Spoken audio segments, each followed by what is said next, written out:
Welcome to Luca and Miguel. Enjoy the video. In this video, I will show you how to change your Mini Countryman key battery. This guide will help you replace the battery yourself, saving you time and money. We'll cover everything from identifying the right battery to reassembling your key fob.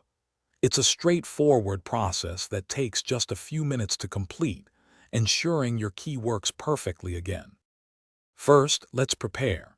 You'll need one new CR 2032 3-volt lithium coin battery.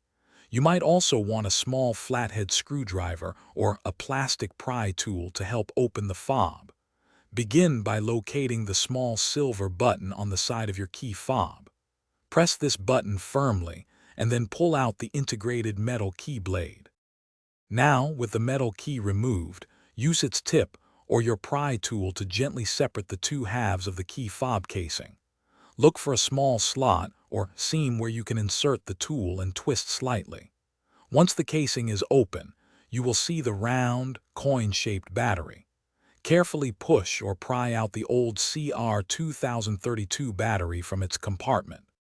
Take your new CR 2032 3-volt battery and insert it into the compartment, ensuring the positive side, usually marked with a plus sign, faces upward. Align the two halves of the key fob casing and press them firmly together until they snap shut. Finally, slide the metal key blade back into its slot until you hear a click. Test your key fob to confirm it's working correctly. Thanks for watching and please subscribe. It's the best investment you'll ever make.